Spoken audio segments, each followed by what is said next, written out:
ठीक है, मैंने आपकी पूरी कहानी को ज्यादा नाटकीय, सस्पेंसफुल और प्रवाहपूर्ण पैराग्राफ में फिर से लिखा है। पर ये एक नबी ऐसा आया जिसकी मौजूदगी ने इतिहास के पन्नों में हलचल मचा दी, और जिसकी मौत के बाद उन पर सबसे भीषण अजाब पड़ा।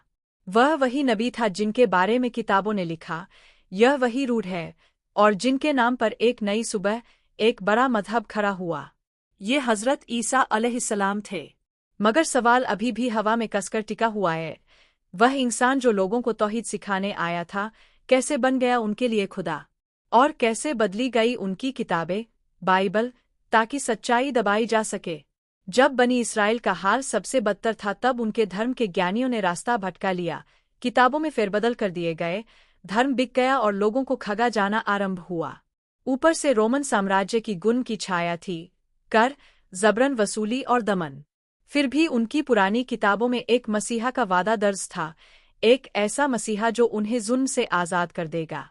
उन्होंने सोचा, शायद वह आएगा एक बलशाली बादशाह की शक्ल में, तलवारें थामे, फौजों के साथ।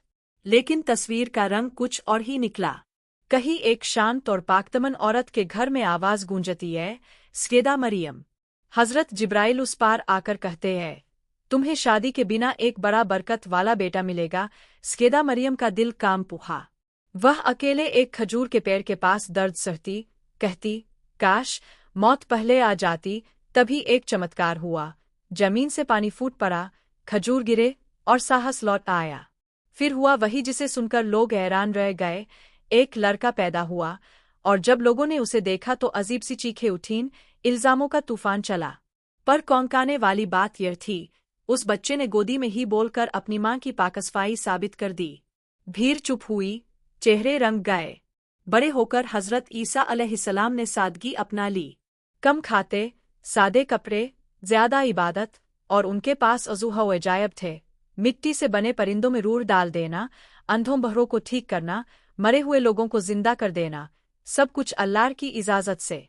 12 साल की उम्र में वे उस जमाने के बड़े से बड़े विद्वानों के सामने ऐसी बहस करते कि सब हैरान रह जाते।